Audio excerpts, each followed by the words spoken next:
For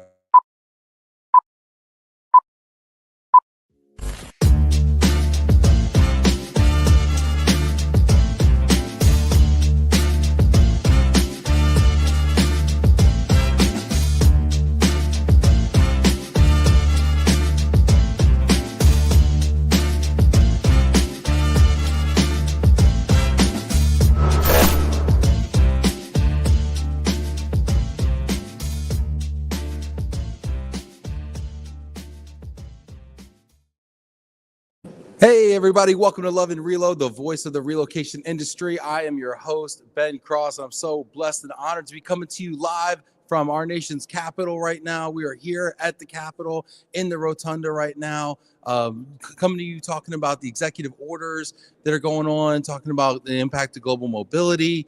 This is really honestly, just from a personal note, a little bit of a kind of an honor to be in these hallowed halls, you know, at the center of government and kind of where it all goes down. I can't really believe that we're actually in here.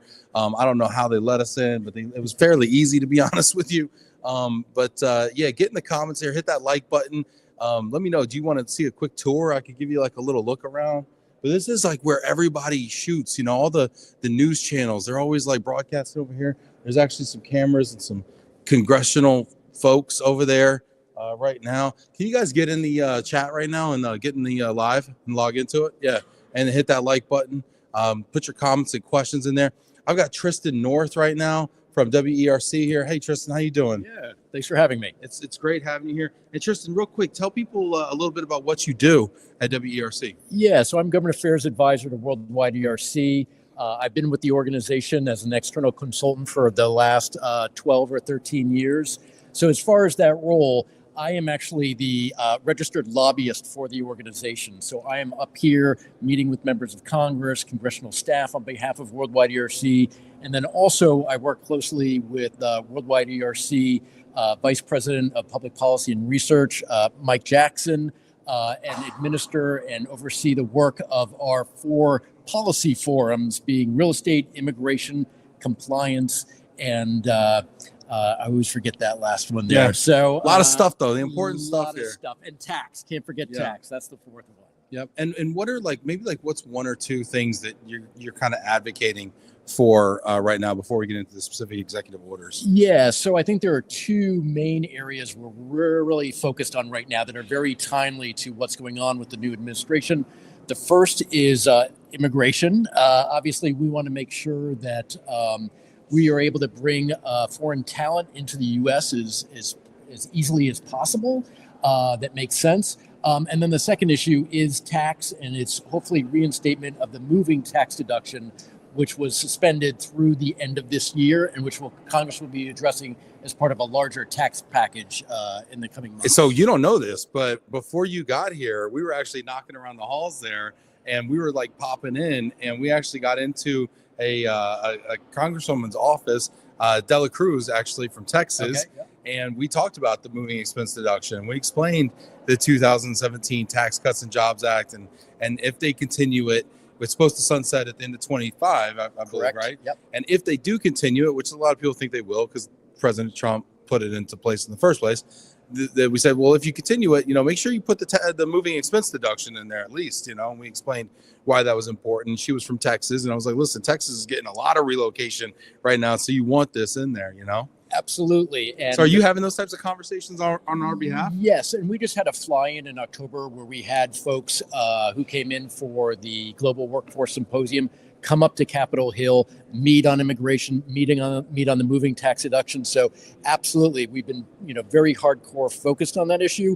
We were actually working with our partners at the American Trucking Association, International Association of Movers, as part of a coalition to hopefully continue to move that ball forward. Because while there were tax cuts for corporations and individuals back in 2017, there was a lot of unintended consequences for mobility professionals and folks who are being relocated, because they may have seen a reduction on one side of the ledger, but then increased in as far as having to cover the expenses that 100%. Well said.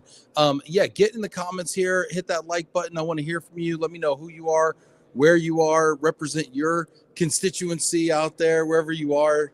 Do you know your Representative, do you know your senator? I'm really curious because one of the things that we heard when we stopped by the congresswoman's office is that they want to help. They say they want to help a lot of people. Now she was kind of a newer congresswoman, so maybe she wasn't like jaded yet and like kind of whatever. But like she says she wants to help, and she even talked about getting personally involved with a couple immigration cases that were going on in her district. Which we were like really pleasantly surprised to hear about. So I'm really curious if you guys have ever engaged with your congresswoman or congressman out there. Have you had taken the opportunity to do these walks on the Hill with WERC or whatever other kind of association you're with? Let me know. Also, get in the comments too. I want to hear what questions you have, because we've got Tristan North here from WERC, but we've also got Shiv Malhotra here from Aprio, which is a tax firm specializing in global mobility. We've got we got Alex here as well, talking about kind of the impacts to world trade. We've got our friends from USI Law talking about immigration implications. So get in the comments. I want to hear from you. We got people checking in. Let's see who's checking in here, Tristan. Look, Shiv's in the house here. Awesome. Gabby Bakuber. Oh, it's good to see you, Gabby. What questions do you have, Gabby? Gabby's one of the smartest viewers that we have when it comes to immigration. Teresa Pope checking in. Hallowed Halls, to be sure. Yeah, for sure, Teresa. Yeah, it's pretty wild being in here. It's like a weird combination of really grand and magnificent and like, oh my gosh, and like super ordinary. Like you can get a $5 turkey sandwich down in the cafeteria. There's like people working and hanging out all over the place. It's super easy to enter into. It's like, easier than going through airport security. And so it's kind of an interesting combination. You worked here, didn't you, Tristan? Yeah, so I was on the House Financial Services Committee in the Rayburn House building, which is about half a block away from here. But you're exactly right. You could be just walking the halls and run into, a member of Congress, start up a chat if possible, right, if they're not in such a hurry. So you're exactly right. It's much more accessible than you would think. Yeah. What's up, Daisy? I see you. So cool. Yeah, it is cool, right? Richard Majewski from London. Hey, Richard, can you do this at Parliament? Let me know. Jana Chezanowski, wow, this is epic. She's in Brazil. Ritu from Bethesda. What's up, Ritu? It's good to see you. And Christian says, how is the difference in opinion between Musk and Bannon regarding immigration going to come out? Any thoughts? Well, I'll give mine, but we've got the real immigration experts coming up. But yeah, you've seen really the traditional Trump base who has been very anti-immigration kind of across the board. And then you've got Musk and other high-tech executives. Even Donald Trump himself came out and said he's in favor of H-1Bs. Right. I mean, he had Musk kind of weighing in and said, he is in favor of bringing in really the high-skilled labor. So there's definitely a difference between the high-skilled and the more common labor that he's talking about in kind of the deportations. And when you looked around the rotunda at the inauguration ceremony, you saw a lot of faces of all the tech, billionaires and everybody. You saw Sundar Pichai from Google. You saw Mark Zuckerberg. Obviously Elon was there. A couple of those folks are immigrants themselves, right? So if that's who he's surrounding himself with, and they know how important these visas are, you got to think that that's going to filter down the policy. But now we've seen 26 executive orders come out in Trump's first day in office. And just to put that in context, I did a little research on that. Biden had 9 his first day. Trump's first term, he had 1 executive order. I think Barack Obama had 3 executive orders his first day. And before that, it was really 0 or 1. I mean, people aren't really coming in and writing executive orders their first day. They're probably rearranging the furniture a little bit and just getting comfortable. But he came in with 26 executive orders right off the bat. One's already gotten hung up in the courts, it sounds like. That's right. The birthright citizenship that the executive order tried to do away with, we've had a court come out and already say that is on hold. So that wasn't unexpected at all. But you're exactly right. I mean, he's moving very quickly in the executive orders, kind of pushing the envelope where he can.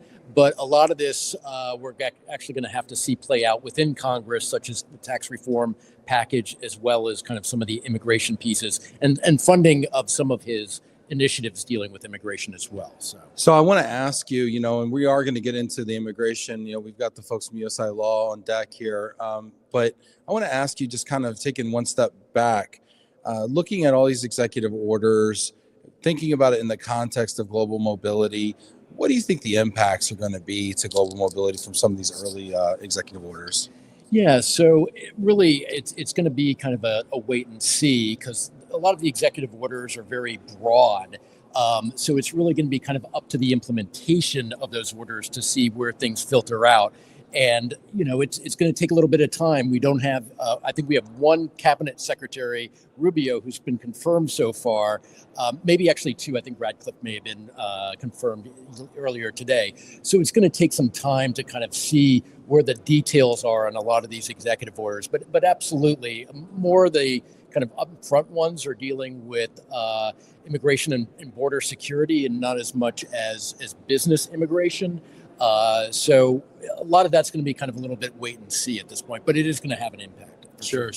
And I wanted to give you, before we let you go here, I wanted to give you a chance to kind of plug some of the stuff that WERC is doing, and maybe if people want to get more involved in the association, how can they do that? Yeah, absolutely. So we are really trying to build a coalition at Worldwide ERC as far as addressing some of these issues that are coming up, as immigration, as tax. As I mentioned earlier, we have 4 forums that are clearly focused on key competency areas of workforce mobility. So definitely, if you're a Worldwide ERC member, feel free to reach out to myself or Mike Jackson to sign up for one of the forums. We definitely like to have the participation. And if you're not a Worldwide ERC member, obviously sign up for Definitely. Awesome, Tristan. Thanks so much for the update. I really appreciate it. Yeah. Hey, everybody, get in the comments there. Hit that like button. We got folks coming in now to talk about immigration. I want to hear from you. I see Kelly Fisher from Tennessee checking in. I see Balaji Mohammed checking in from the DF Dub. What's up, Balaji? Jillian Guzda. Yeah, it's really cool. It's like so cool. Like, look at this rotunda. It's the only thing that makes me look small around here. This is amazing. I love this set. I got to get one of these back in Dallas. Brittany Bogus has a question. You know what? Let's bring Brittany's question. I mean, that's a really good segue into Anandita Chaudhary here from USI Law. Hey, Anandita, how are you? How are it's you? Good to see you. And then Non-Park, why don't you come around the maybe the other side here, or we go this way? Who knows? Let's talk about immigration here. We got Anandita Chaudhary and Non-Park here from USI Law.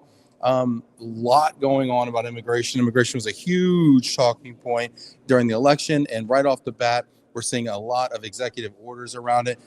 Before we get into your general thoughts, we do have a question. I always want to prioritize your questions, so get in the comments if you have questions there. I see Rachel Longo, great look for you, Ben. Yeah, I might like it. I kind of looked to check out some offices earlier. I got some cufflinks. Maybe, who knows? Apparently you don't actually have to have any kind of political background to be in office here. So maybe I'll get me one of these.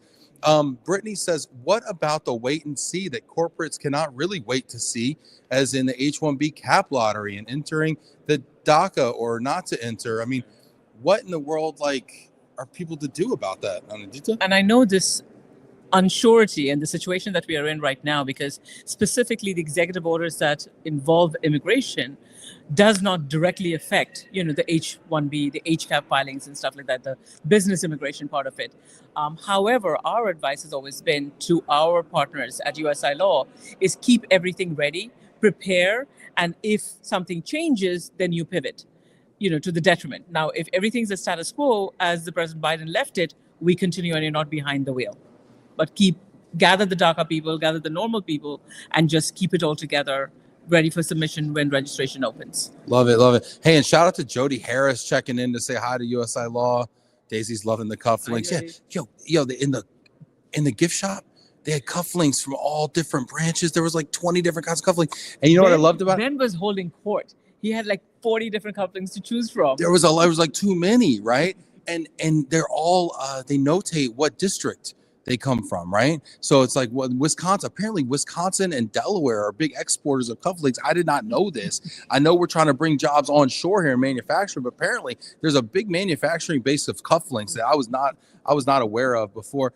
Nando, why don't you weigh in and talk a little bit about some of these executive orders that you find most interesting? Well, just to piggyback on that, it is tax-free shopping here. Oh, is it duty free? Is this the only place you can buy cufflinks with no tariffs? Not one of the many places, but definitely one of the not known place for duty-free shopping, right? So I just want to point out a few things. One of the executive orders that reversed 78 previous administration executive orders. So one executive order erased 78 Biden Well, Biden rollback. administration? Yeah, Rolled roll back. back Yeah. 78 of them. And there are a couple of them that is important. One of them ties to the recent executive order on AI specific and STEM professionals. And that can ultimately impact the immigration path because that was How geared so? towards to prioritizing the expedite process for a specific profession within STEM and AI professions. And that has been rolled back. While that could be a major impact for those individuals in that particular vertical, but then now the current administration also have brought in significant investment up to $500 billion for the Stargate project. So there's both sides of the argument. So there's a lot of So tell us things- about the $500 billion Stargate project, because I get my news nowadays in tweets and Instagram posts, right? So tell us a little bit more about what this Stargate project is, because I just saw $500 billion for Stargate. It's like, I mean, it's $100 billion for year one and every other years. So it's not somebody is going to inject all of this money, and then primarily it's between three large companies. So with Sam Altman, and then Oracle, and also SoftBank collectively together bring in funding. So one is very exciting, is one of the largest investment projects we've seen in recent years, especially towards AI and towards data center and within technology vertical. But at the same time, how much of a talent that we need to support a $500 billion project. that was exactly where my brain went, right? I mean, there's no way you do a $500 billion AI project without importing the best and brightest folks from around the world. Yeah, I mean, it's to be expected, at least myself, that there has to be some level of exemption process if we're seeing a tighten up in path to citizenship residency or just in general immigration paths, right? So maybe this is one of the vertical when all things are not as positive as we expecting. There could be special exemptions, a national interest waiver that can be available. There's many other ways to look at it, but I just want to stay on that executive order path.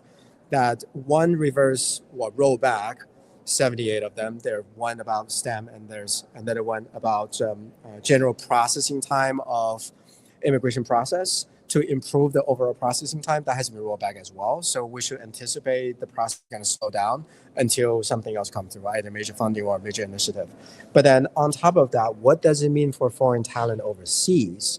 Is that on the executive order, I'm going to quote a few things. On the executive order for... Yeah, sure. He's on a roll, people. So on the executive order protecting the United States from foreign terrorists and other national security and public safety threats, one of the keys is about longer processing time that can trigger from this particular executive order because it promotes enhanced vetting and screening. And I quote exactly within... So what is intense vetting and screening? So let me go through who's in charge of that. The Secretary of State, Attorney General, and Secretary of Homeland Security and Director of National Intelligence shall promptly vet and screen to the maximum degree possible all aliens who intend to be admitted, enter, or are already inside the United States. Already inside. That's Exactly. interesting because, I mean, obviously they're already screening people when they come in. I thought that's what y'all do. But apparently now are they going to go back and re-screen people? It's possible, and this is kind of the trend that on these the bucket of 26 executive orders, while there's not particular action, at least from a corporate immigration perspective, there's nothing that you need to implement tomorrow. But it sure opens a lot of doors for different policy actions within each vertical. In this particular vertical is around vetting and screening. There is a separate bucket of verbiage related to examining, vetting, and screening information at a consular level. If they deem, I quote, vetting and screening information is deficient as to warrant a partial and full suspension on the admission of national from those countries. So what does that mean? That's what we're referring in the previous term as travel ban. Right? So that is back into the picture again. If they determine a particular country that is deficient in their screening and vetting process, there could be restricted partially or fully. Wow, super interesting. We've got another question. Get in the comments. Please hit that like button. I want to hear from you. I want to hear your comments, questions. We may do a quick little tour and kind of show you where we're at. We can actually see the Washington Monument from here. It's pretty sweet. We've got a question here from Brittany. Brittany, you got some great questions. Keep them coming. Do we anticipate certain countries being banned Or should corporates be alerting all employees on a visa out of country to be in close contact with their immigration team or suggest no travel? I guess at this point, the next 30 to 60 days will be really important to see how the dust settles, because the current government, even through the executive orders, has basically said we need anywhere between a period of 30 to 60 days to figure out exactly what our modus operandi is. And this is specific to immigration. But to answer, Brittany, your question, at this point, anything is fair game as far as, preparing you, the employer. And I think it's important that you partner with somebody who can give you a 360-degree analysis and a very unbiased one of how do you protect your employee and your talent overall. But to say that, I mean, the travel ban is definitely something that's being considered. We saw travel bans under the first Trump administration, yes, didn't we? We will see an increase of 221Gs that Nan was mentioning in the consulate. Help us with 221Gs. Sure, is when the consular officials, when the foreign nationals obtaining a visa abroad, it's the consular officials' responsibility to vet. Even if USCIS approves the petition, there is a second layer of vetting at the consulate, US consulate abroad, anywhere around the world. So the consular officer has a responsibility to vet whether this petition was correctly approved and whether this is the best candidate and all the documentation were real or not. So we definitely see that. And when there is a question, the officer can generate a 221G to inquire and get more details specific to that petition and the foreign national. So I totally foresee that that would increase, to be mentally prepared for that. Administrative processings like that have no timeline. It's not like there's an SLA on it. They have to get it done in 2 weeks. It could be months on end for all of us who have been doing this. No. So overall, I would say that, there is some uncertainty with travel and visa stamping. And then adding to what Nan just mentioned, there is additional vetting, which is like this blanket permission to vet people who are already in the US. So I have to ask you here about this additional screening and vetting. What I'm gonna, and I know it's hard to say, but give me your best guess. I mean, you've been doing this for a long time. What are you advising your clients is going to be the impact to wait times now? Wait times will increase. In addition to that, we foresee maybe visa processing fees will increase. There's some indicia of that. But overall, I will say this to you, Ben, very transparently. The first term of the Trump presidency, a lot of the law firms, a lot of the petitioners were complaining that there was a high percentage of RFEs, 90% RFEs, 30% denials.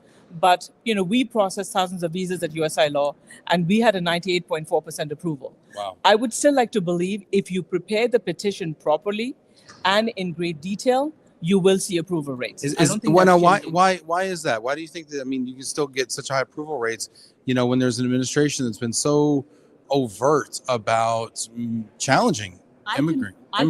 I can only speak from our experience, and time will tell. We can have this conversation 6 months later. If the petition is strong, if you have put in the effort to meet all the criteria, it will get approved. Okay.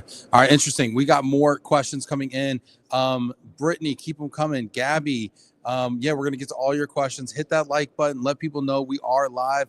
If there's somebody you want to check this out, go ahead and tag them. Let them know. We do. Look at us. We got a little. Can I give people a little behind the scenes here? Look at this. We got people setting up. There's TV cameras over there.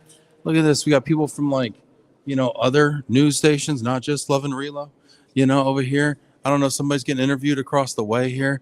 Look, there's the down there. Oh, wow, what's going on in the middle there? Oh, they're doing a group photo. Wow, it's like so cool over here. I just wanted to show you all that. Get a little peek behind the joys curtain of being here. live. I know, right? Let's see here. Brittany had a question here. Any news on it? Brittany, any news if we are bringing more USCIS employees on board to help with the petitions? Well, one of the executive orders was a pause on the hiring of all federal employees. Exactly. So, and then Doge has an objective of getting rid of. And define Doge, it's not just a cryptocurrency. Department of Government Excellence. Efficiency, sorry. yeah. And that's going to be manned by now only Elon Musk, because from our understanding, Mr. Ramaswamy has moved on to try his hand at the governorship of Ohio. So that remains to be defined. Oh, they're just giving stuff out these days. So there's a pause in that. And when that pause is lifted, I mean, historically, you've been doing this for a while. do you think that they're going to invest in more USCIS folks? Or are they going to put them more into, like, say, the Department of External Revenue?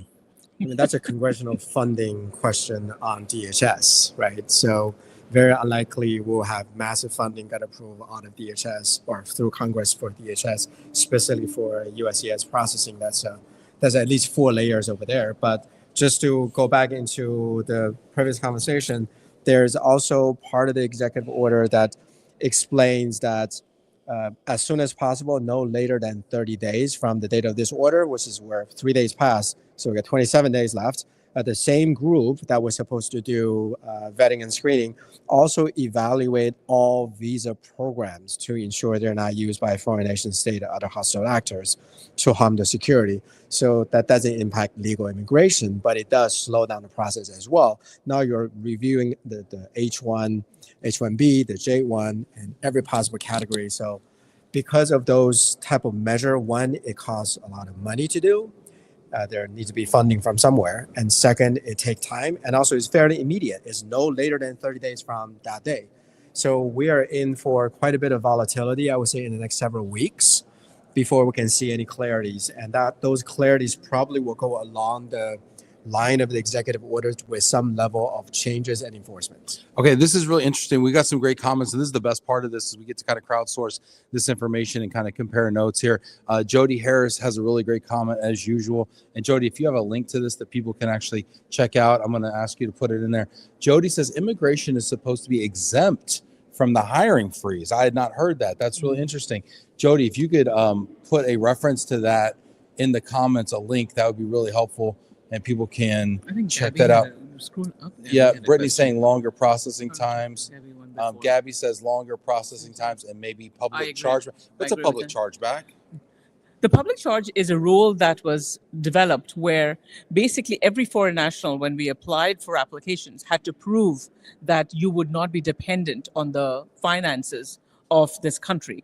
And then it was waived, I guess, once Biden came on and towards the end of COVID. But there is a realistic expectation, Gabby, that it will be brought on. But she had another question. Scroll up. Let me host. You be the expert. Let me run the show. Okay. Now, can you back up here, Ron, a little bit? Can I get some room? No, the other way. Yeah, go this way. Jeez, people. Come on. Your first time? All right, let's see here.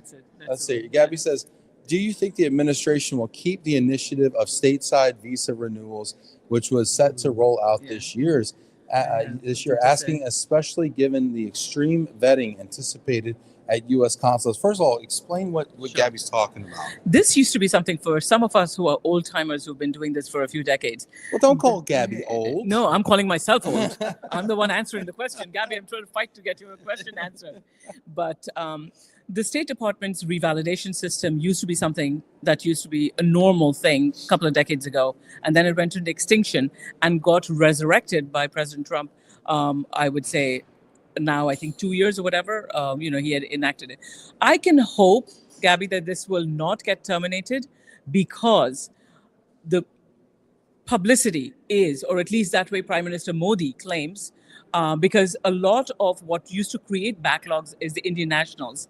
Because of, the second variant of the COVID strain, India was shut down for almost a year and a half, right? And that has now caused visa stamping backlogs to anywhere between 3 to 4 months to a year for a B1, B2, as we all know. So I'm only hoping that now that Mr. Modi is still in charge, Mr. Trump is back, and their beneficial friendship will hopefully not delete this program, is the only hope we have right now. We can hope on that, but if we look at, previous, Trump and Modi, while they seem to be somewhat aligned, I don't know that Modi got necessarily everything he wanted in that relationship. Nothing. I'll answer that for you. Nothing. Yeah. The Indian nationals, as we know, take close to anywhere between 15 to 18 to 20 years to get a green card. So the one lobbying effort or the request was that the unused quota would be applied to Indian nationals. And that was implied that he would pull that off, but because of his friendship, nothing happened. So, yeah, let's keep these questions and comments coming. They're fantastic. We do have a tax expert and a trade expert coming up here as well. They're hanging out over there in the green room, enjoying the beautiful views of the Capitol. Let's see here. Christian Ternen said, I had to prove I wasn't a public charge back in 2000 when I immigrated. How'd that go, Christian? You made it, buddy. Welcome. I respect the fact that it's important because obviously, the benefits of the financial safety net is for U.S. nationals, and not necessarily extended to non-immigrants. But I mean, there's a way of applying it. All right, this is interesting. We got people coming in. Can I get a little bit more room here? Sure. We're just all right. I'm just my back's hurting. I've been walking. They call it Capitol Hill for nothing. So somebody made me walk 3 flights of the marble steps up here. No names here. Let's see. Brittany says, now let's add Ben's good outlook into it. Thanks for my good looks comment. Any insight into good things for our best and brightest minds being here that Trump admin will bring benefits for? Okay, here's what I think. I believe in markets, right? I'm a business person. I believe in markets. I know that we have a lot of momentum here. And as much as we want to say, oh, the economy's struggling and everything, if you look around the world, our economy is the envy of the world, okay? You don't need to make America great. Again, it's already great, okay? And yeah, do we have bumps and bruises along? Of course we do, but it's still this is the best place to own a business, is the best place to operate. It is the biggest buying market. The best clients are here. All the headquarters are here. So we have a ton of momentum. The talent it will take to continue the things that we're already doing at Google, at Apple, at Tesla, at NVIDIA, whatever, are still going to need to be brought over here, right? And to Anandita's point before, you can still get people here if you do the work right, and I think she's proof of that, and her firm is proof of that. So I think that there's a lot of worrying, but somebody taught me recently, you don't want to borrow problems. You don't want to borrow other people's problems and worry too much about things that haven't happened yet. I think there is a way forward, and the world is as good or as bad a place as we think it is. And so I think we have to protect our own mindset. We have to kind of head down, operate, execute our strategy, and I think there are going to be ways forward. The good news is that it puts global mobility back on the front page of the newspaper again, okay?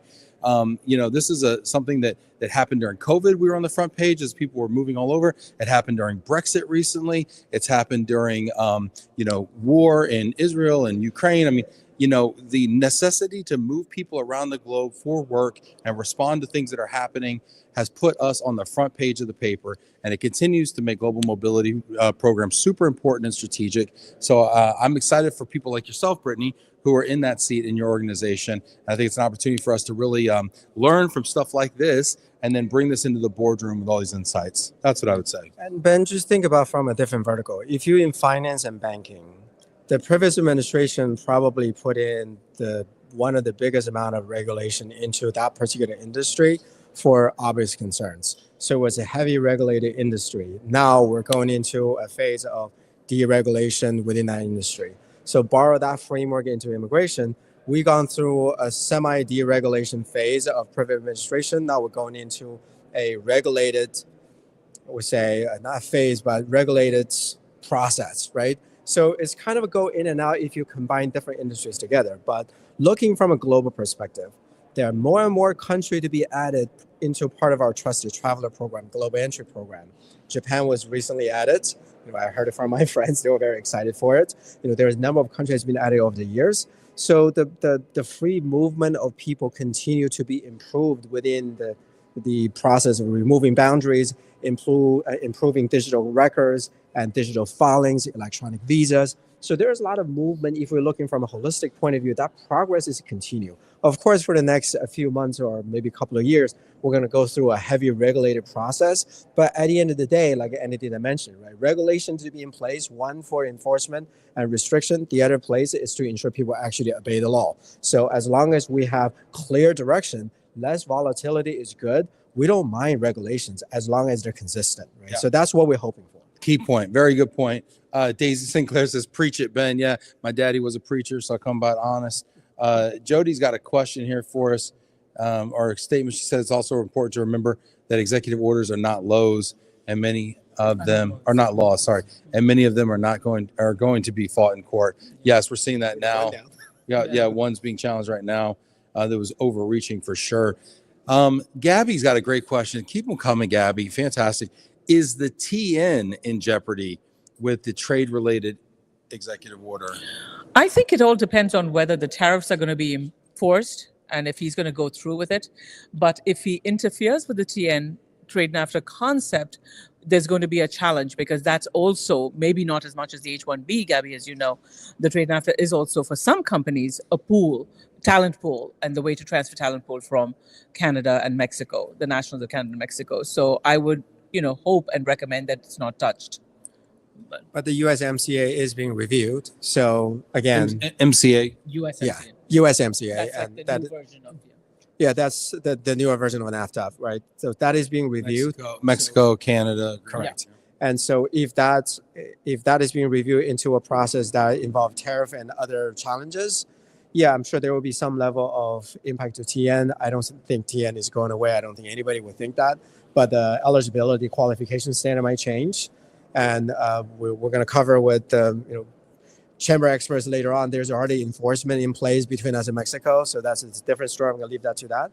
But ultimately, we have many clients came and asked and say, well, all of these executive orders and possible actions, policy change, Ways and Means Committee talking about raising immigration fees, and then bring back the public charge situation as well. So what does that mean for corporate folks?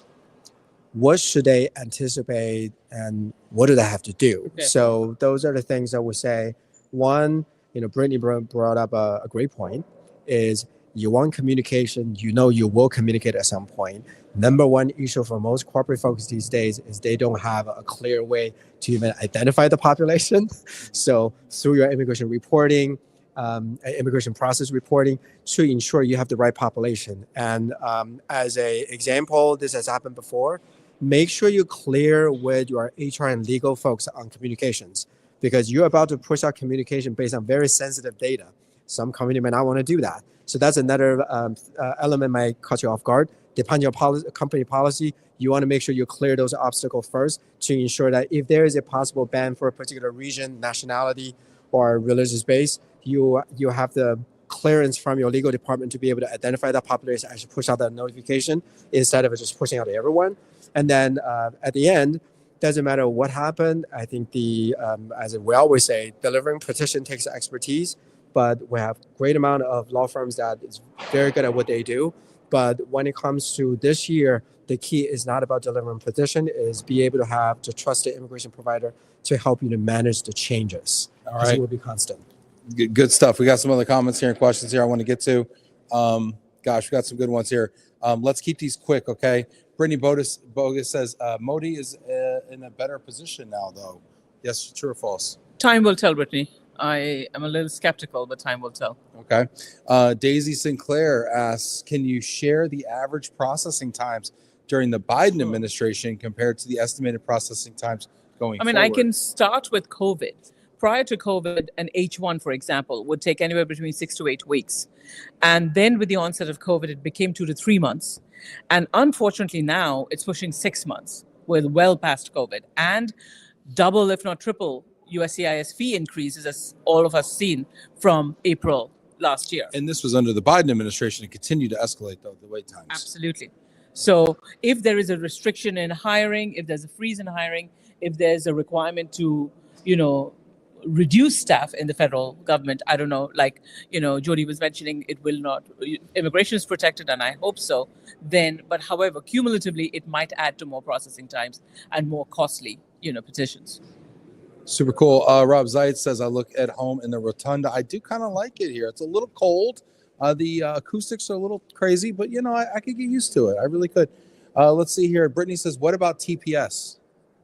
That is, I'm worried about that, because the interpretation of this government is not as kind to different challenged corners of the TPS world. for those of us It's who don't temporary protected statuses of people who come from countries who have different challenges. So it could be typically what we are aware of in, the Central America, some parts of South America, could be Haiti, and it could be something like Nepal when they had the, hurricane and the cyclone and stuff like that. So the U.S. being the U.S., one of the, global leaders, and I think I'd like to believe the kindest souls, extends this protection to foreign nationals of these particular countries that come to the U.S. for refuge.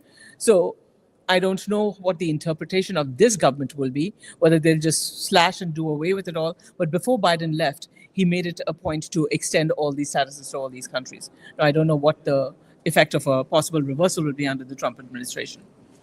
Very interesting here. Gabby says post holidays, many are seeing huge delays now, even past premium processing. Brittany's got a question. Enter TPS into CAP or look for other cap or look for other avenues. Bare minimum, enter into cap Well, there you as go. a protective status. Yeah. All right, very cool. Hit that like button, get in the comments, let us know what you're thinking. If you've got more questions, we've got answers. Hey, Jody, thanks for putting that in the comments here. Any final thoughts before we bring on Shiv talking tax and Alex talking trade? Do you want to go first? Yeah, I mean, just let's be prepared for a very interesting period of time that involves lots of changes, and no one can tell what direction it goes. But make sure your program is agile enough to make quick adjustments. For those of you who know me, I'm a very proud and grateful immigrant to this country, and I can only say, and I hope that irrespective of what the narrative of this term is or this presidential, team is. We can never forget the contributions that immigrants have and make to this great country. So to me, that's non-negotiable, irrespective of what the MAGA agenda may be. And it's just educating people of how helpful this talent has been, no matter what the category. It could be an H-1B, it could be an L-1A, it could be an EB-1A, it could be an H-2B. Yes, there is a value to doing things legally and in the right way, but it's undisputed that the talent is required by this great country. Yeah, I mean, we wouldn't be a country without immigrants, right? We are a country of immigrants. That is what made America great, being able to attract the entrepreneurs of the world here, right? This is fantastic. Brittany says, Ben, bring me back some DC swag, and thank you, USI Law, for all the wonderful information. What kind of swag do you want, Brittany? I know you don't wear the cufflinks. What are you trying to get, the money clip? What you trying to get there? We're going to have to hurry down. But I just want to say, conclusionary note, I still have hope that President Trump will listen to, wiser recommendations. I mean, I'm not saying the tug of war literally would be between Stephen Miller and Elon Musk or a Steve Bannon, but I still have hope that, this country will continue to remain great. We've got one other mention here of the O1s. I haven't seen any mention of the O1. Would be surprised if it was impacted. Real quick, any impact? I don't think that should be touched and probably will not be. That is something that sailed through no matter what the turbulence has been in whichever administration, because they are, the extraordinary ability that the world transfers into the U.S. All right, sounds good. Let's try to keep on schedule here. This has been great. Get in the comments if there's anything else. Keep watching, y'all, and you can comment along. Get in the comments if you got questions. We've got Shiv Malhotra from Aprio here. Shiv, what's going on from Atlanta? How you doing? Doing good, man. How are you? I'm good. Bring it in here a little tighter here. Yes, sir. There you go, man. It's good to see you, bud. Good to see you, man. Hey, what is it like here being in the Capitol? This is freaking awesome. Isn't man. it cool? Look at this. I know, it's wild. This is probably where looks dreams like are made of, this right? looks like your house, doesn't it? Yeah, almost. I can see you having a nice entryway like this or something. This is really cool, man. I'm really, really happy to be here, especially with you guys. It should be fun. It's nice. Seriously. Now, you're a partner in the global mobility at the global mobility practice at Aprio. What do you focus on specifically within global mobility? Yep. So I help both the company and the individual with their relocation moves and their planning as they're looking to relocate employees from one country to the other. I help the company with their planning and their costs, and then the actual individual with their tax filing obligations, since it triggers multiple obligations in various countries. Okay, nice. And when you're looking at these executive orders and the new administration, what should we be thinking about from a tax perspective? I think the biggest thing from a tax perspective is the Tax Cuts and Jobs Act right now. It's set to expire at the end of this year, end of 2025. And it was enacted during Trump's first term. So I think, what do I personally think? I think it's going to get extended. And I think there's going to be some amendments made to it, such as... Is it possible to extend it and then add back in like the moving expense deduction that we all kind of rely on as global mobility professionals? Absolutely. So I think that's one thing that will be added back to the Tax Cuts and Jobs Act because it was removed initially. And I think, global mobility professionals, as you relocate from one country to the other, you have a lot of relocation, a lot of costs that come up. And not being able to take that deduction really increases your tax liability. And a lot of times this liability is paid for by the company. So the company's expensing a lot more costs. When you say that, I mean, are we talking about gross ups or what? Yes, so companies fund the gross ups, which is the additional liabilities on the tax and the additional income that gets added to the individual's W-2. So it's like a two-part fall with the companies getting hit with. So I think bringing that back into the Tax Cuts and Jobs Act is going to be huge. And I do think it's going to happen.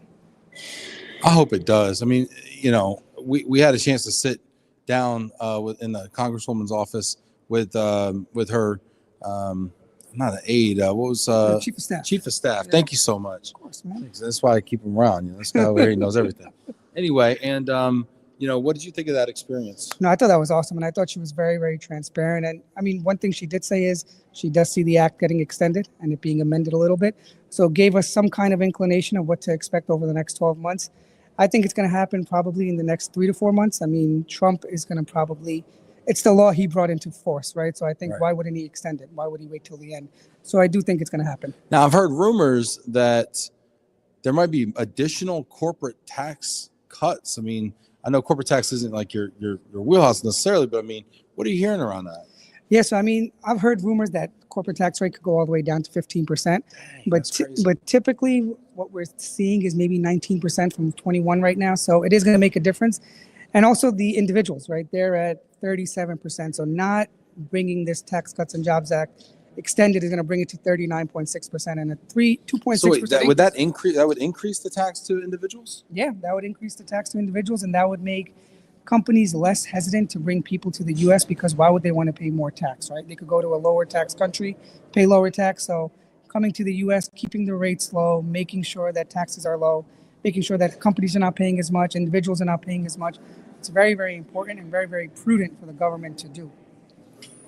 So when you advise your corporate clients, on what they should be thinking about tax strategies for expats and their relocation programs and things, like what's maybe one thing that they need to be thinking about going into 2025 as they plan? So I think going into 2025, it's a lot of planning that comes up, right? I mean, with a lot of uncertainty with the new administration. We're gonna move this forward. We got people are trying to. Hey, look at these guys. There's actually he got gear. Look at all the gear they got. We're over here. We're traveling light over here. He's good. All right, come back in here, Shiv. Let's go, man. We're running and gunning, baby. Showing you behind the scenes. Hey, if I fall over, man, I'll put my name on the door.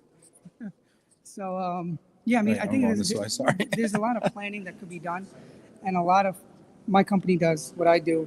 We help companies plan for the worst, right? And we want to make sure that with these tax cuts, everything is thought out very, very well. We want to make sure that they're not paying extra taxes where they don't have to pay taxes. They're compliant in multiple jurisdictions. They're not doing what they shouldn't be doing. And that's what we do. We help them stay compliant while they run their business, while they expand their business. Mobility is all about expansion, right? One country to the other. So I think it's very, very important that we help these companies solve problems that they don't even know that exist or what could arise. Yeah, super interesting here. One of the things I saw come up on one of these executive orders was that they were going to suspend the U.S.'s participation in this like global tax program that was supposed to kind of tax folks the same worldwide or whatever. And the first thing I thought of was these corporations that have companies in other countries, in order to kind of avoid taxes, and the conversation we've had about repatriating, taxes. And I think about this in terms of, where's the revenue going to come to run this country, right? If we're lowering taxes on all over the place, where is it going to come from, And I kind of wonder, like, as this nets out, as you're kind of seeing all these different factors at play, do you think that this is going, these changes are going to encourage folks to come here to the U.S.? Do you think it's going to encourage folks to go to other places, perhaps? I mean, we saw during the first Trump administration that, Canada became the number one destination for foreign talent, which is kind of crazy to think. That was for a couple of years. Germany also increased as well. So I was just kind of, wondering what you thought kind of on the macro standpoint was going to happen. Yeah, so I mean, one thing that we've heard about that Trump has brought up on the campaign trail is getting rid of worldwide taxation for U.S. citizens. And U.S. is one of 2 countries that has worldwide taxation for its citizens. The other country being your favorite country, Eritrea. Right, the country we talked about. Yay! Yeah, East Africa. I know Eritrea. They got a lot of Italian descendants there. Yes. So, I mean, if they actually do get rid of worldwide taxation for U.S. citizens, which I personally don't think they're going to be able to do, it's going to be huge because a lot of people are going to be more inclined to go outside of the country and work and not have to pay double tax, right? You're not going to have to pay U.S. tax and foreign country tax. That's a really good point there. I mean, yeah, U.S. charging double tax. I mean, if you don't have double tax, you really could move to Portugal. You could move other places and not pay a tax. Exactly. And it gives people more inclination to leave the U.S. A lot of times, a lot of my clients go outside of the country for 5-10 years and they stop filing U.S. taxes. They don't know that U.S. taxes. They just don't know. They just don't know. Then they come to me 5-10 years later, and I'm like, "Where's your taxes? You know, man, what are you doing? What are you doing? What are you doing? I thought I left the country. You better go back where you came from because they find you." I said, "You got to go back there now because you should have been filing taxes all along." So I mean, there's so much on the table in terms of taxes, and I think over the next 90 days, as the lady said who we spoke to earlier, there's going to be a lot more clarity, a lot more things that we see that come up, and it's going to give people a lot of peace of mind because right now uncertainty causes chaos. Chaos causes stress. Right, so we need answers. We need to find out what's going to happen, and I think we will. I do believe we will. Yeah, I think a lot of clarity is going to come. It can't be less clear. Hey, if they need to go buy right now, they can. Yeah, I know. This causes consternation. Yeah, we could just. We'll just go right over the edge here. This is really cool. You guys got to see this right here. People are trying to move stuff, but like you can look down there, and then you can look. I don't know if it'll work, but you can look up as well. Look at that, the dome. How cool that is, Just give people a shot behind the scenes here, but one more thing I want to talk about is the moving expense deduction. Right? All right, let's talk about the moving expense. So since that was taken away, right, there's only 7 states that actually kept it. Out of all 50 states, there's only 7 states that actually give you that deduction. I couldn't memorize it, so I had to write it down.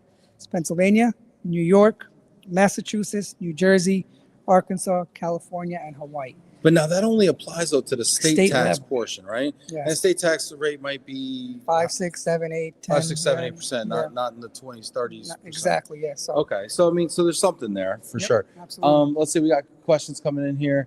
Nafis says, "Amazing show, really great information. So cool that you're reporting from the rotunda." Yeah, thanks, Nafis. I think it's pretty cool too. Jody appreciates Anandita's expertise and frankness. Ritu says, following Gabby, previously companies have gravitated to the O1 in lieu of the H1B. Do you see that being impacted? Sounds like no. It sounds like the O1's going to be preserved. Daisy says, "Nice work, Anandita. You're very informative. I'm feeling optimistic about your work efforts with all the change." 100%. Nafis says, "Shiv, immigration and tax are always so interlinked. Will suspending tax on global income mean a lot of Americans will be moving abroad?" I think that does open up the possibility for a lot of Americans. So not only do we not have the immigrant population being as welcome or having this clear pathway, but now we have people who are here that are getting a clear pathway out. Yeah, I mean, I think that's where the External Revenue Service, as you brought up earlier, right? That's where tariffs come into play. That's where the U.S. thinks that they can make up that shortfall of money of taxes is through tariffs, right? They want to start taxing people less here and start getting money from other countries. And I think that is something that Trump is about. And do I think that less people are going to immigrate to the U.S.? Absolutely not. I think they're going to do it in a more legal way now, right? We're not going to have the borders crowded like we do. We're not going to have people fighting over there. They want to legalize it. They want you to come to the country in a legal way, right? Yeah. Some of the biggest CEOs of the companies are from foreign countries. Look at Google. Yep. The guy's from India, right? Yep. Look at Adobe, another Indian, right? So they just want to regulate it and make it legal instead of people just coming here, sometimes criminals, right? We've seen it. So they want to make things right, and I think they will. It's just going to take a lot of time, but I think they'll get it right. Yeah, super interesting. Christian saying, particularly when you're seeing digital global nomad visas for Americans moving abroad, That's so you have huge. countries that are pulling Americans over there, and now maybe they have a way to go. Now they're not looking at double taxation. Yeah, absolutely. I mean, nomad visas are huge. I think a lot of countries are doing it to lure people to their countries. And I think it's good, right? Digital nomads, I mean, we want to work from anywhere, right? Look at us. Yeah, I mean, we're working from the capital right now. Yeah, right? This is pretty cool, it's right? not bad. So, I mean, it's not, it's not Mauritius or anything. Yeah, it's I know, not bad, But I mean, going to different countries and being able to get that digital nomad visa is huge. And I think it's good. I think countries should do it. Even the U.S. should look into it. Why not, right?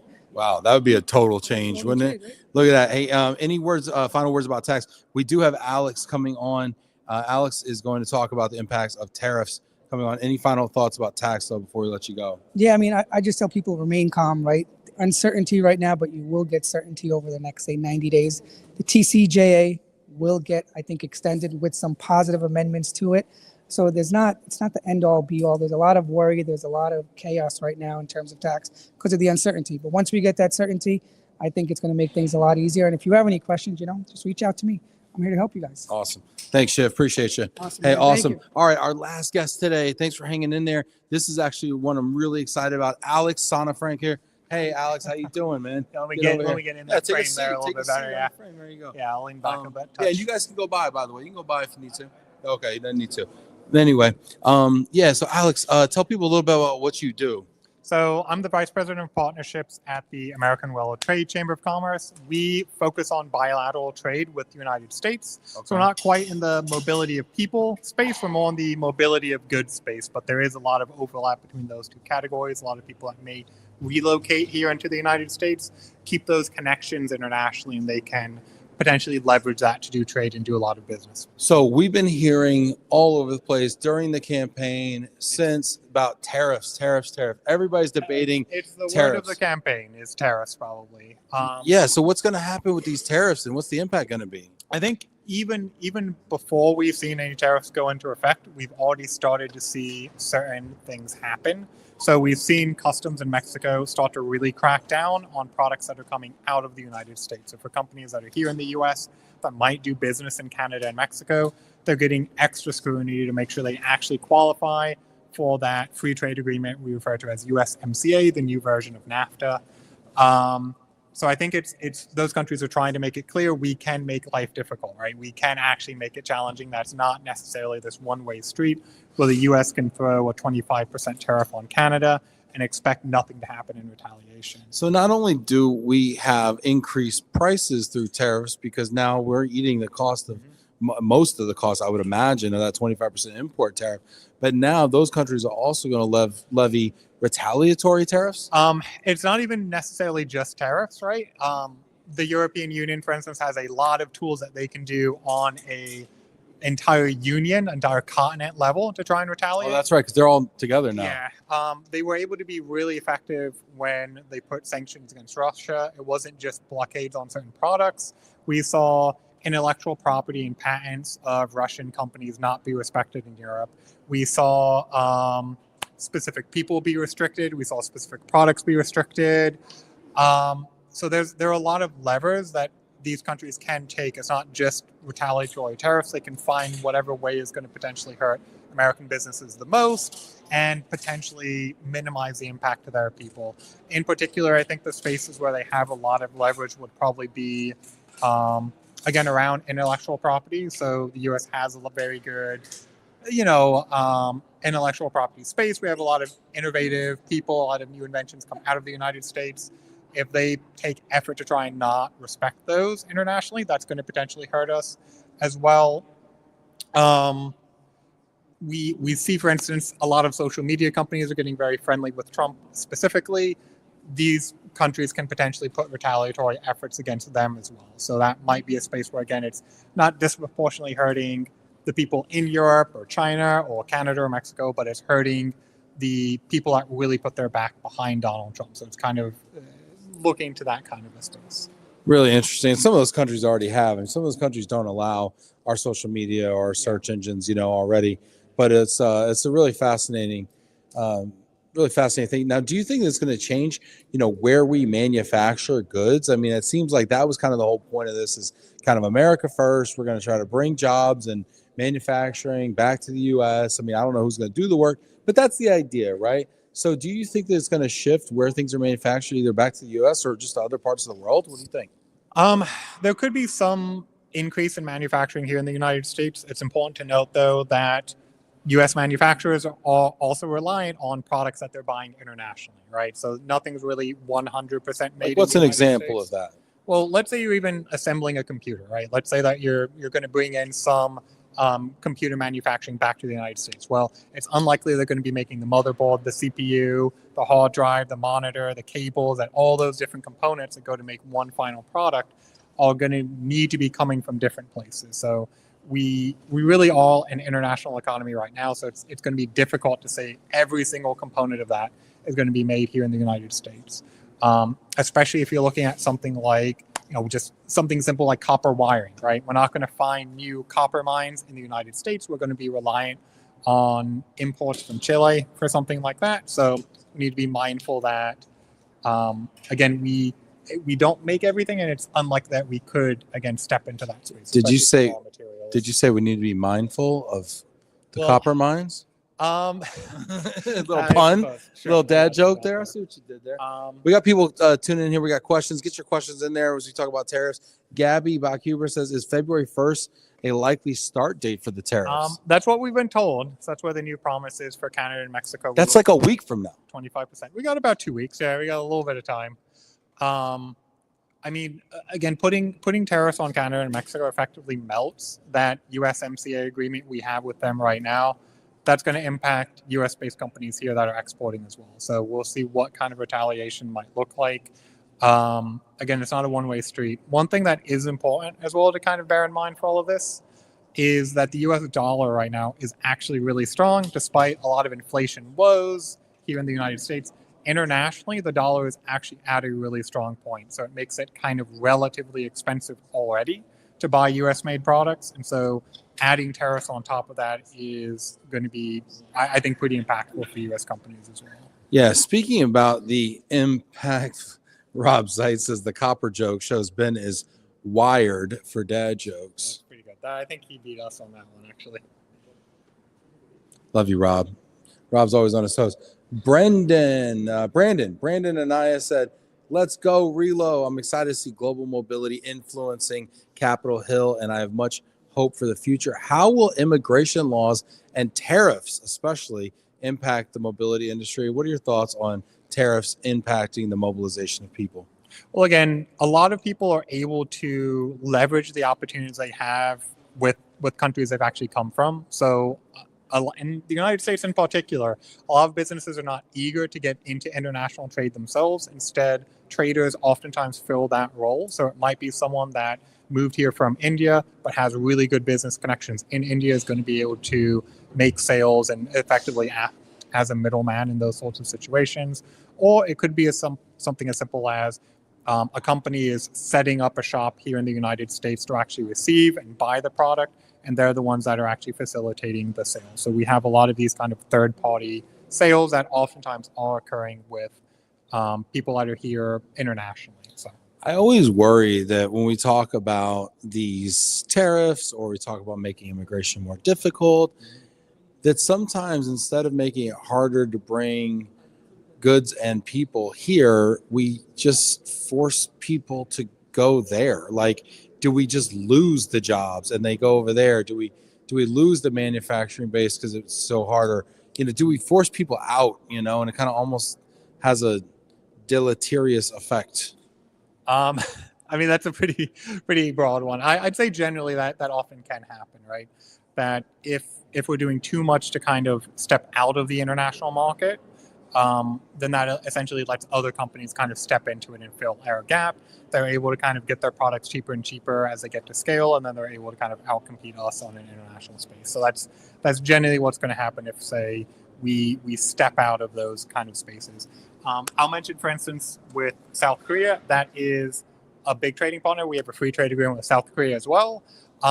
And right now, we're South Korea's #1 trading partner over China, which is next door to them. Wow. So it's those sorts of agreements can really benefit US-based companies, and they can really benefit our influence internationally as well. If we, say, step out of that agreement, then China's going to fill that gap, and they're going to increase their trade and interaction with South Korea in that space. We got a question from Greg Hoover. What's up, Hoove?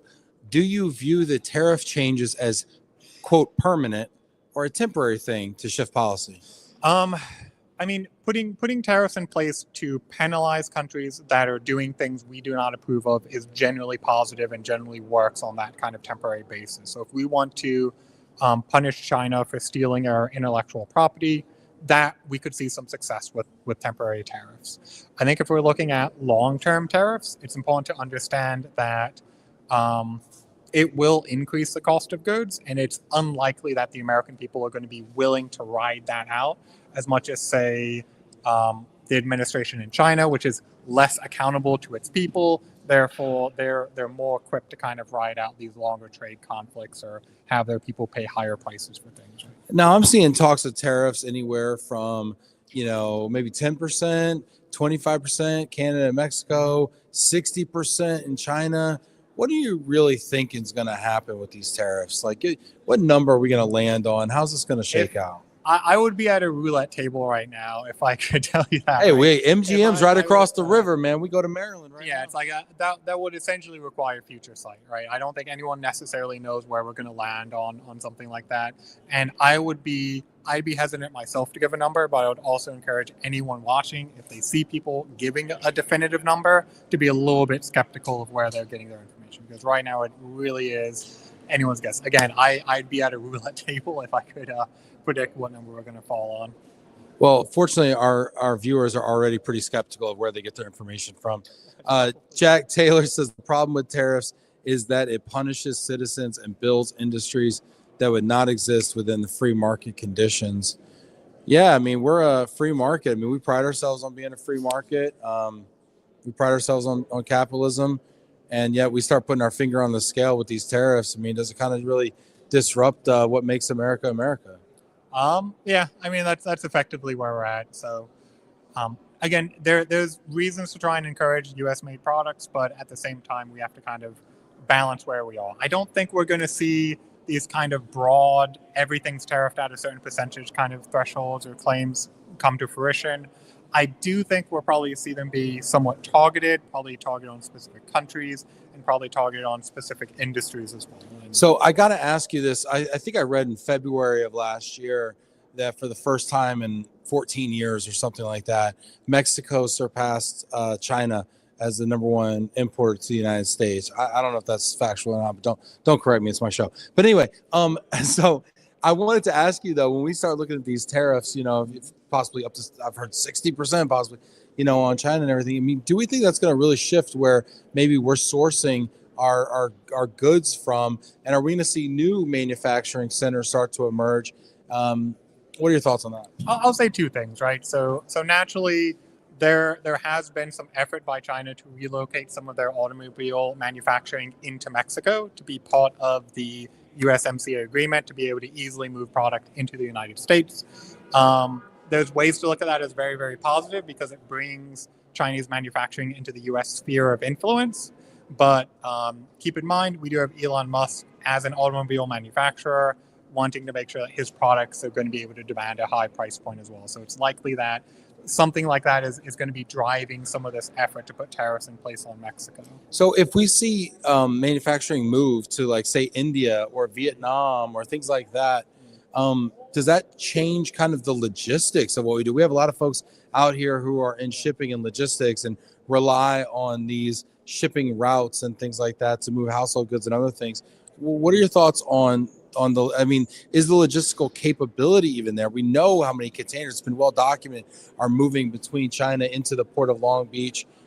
Do we see other trade routes kind of starting to emerge? Well, under Biden, we had a very soft kind of policy, right? There weren't really teeth to it, but essentially it was effort to have what's called a China +1 system. What does China +1 mean? Essentially, you are not expected to completely abandon China. That's going to be very difficult for a lot of manufacturers to do that are, maybe sourcing some of their products from China. But instead to make sure you have effectively a backup, that you have some diversity within your own supply chain. So very often that meant China plus India, very often times it meant China plus Vietnam, sometimes it meant China plus Indonesia. And so the effort there was to try and get people to diversify their supply chains. We did see that to an extent, right? So Apple moved maybe 10% of their iPhone manufacturing into India, and they may see some of the benefits. If we put really heavy tariffs on China, that means they're going to have a very easy time going from 10% to 50%, as opposed to a lot of companies going from 0% to 10%, right? So getting that supply chain started, that is no easy feat to kind of get all of the components into a location that you need to be there. Obviously, there are going to be companies trying to do it, but the companies that already made that effort are going to be seeing really significant rewards for that behavior. Hey, everybody, hit that like button, get in the comments. We have probably time for one more question. We got some comments coming in here. Let us know if you have a question. Jack says the problem is that people start businesses, hire more, and then lose their business or job when they're dropped. Yeah. When you're changing tariffs around like that, it's hard to play in long term. Yeah, there's a lot of dynamic efforts there. Yeah, it creates long-term unsustainability, and more businesses are built and scaled the longer it stays on. Jack says automating manufacturing and using innovating nuclear fixes the cost of labor problems with China, not tariffs, because that's the cost of repair. And there's different spaces, right? Like obviously the CHIPS Act is going to help kind of fix some of our trade imbalances. So there's different ways we can kind of like tackle that. Yeah, super interesting.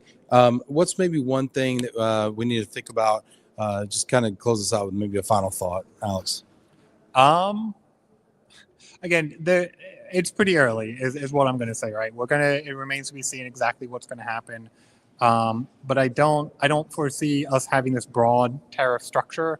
I don't know if the external revenue the external revenue service. The external, not the internal, the external, the ERS. The new thing that kind of defines how like the American tax structure works, but we'll see kind of what ends up happening, right? Just stay tuned. I'm sure maybe we'll have a follow up at some point to see kind of how things unfolded. Yeah, I wouldn't mind coming back here. It's pretty cool. This is my first time. You come here often?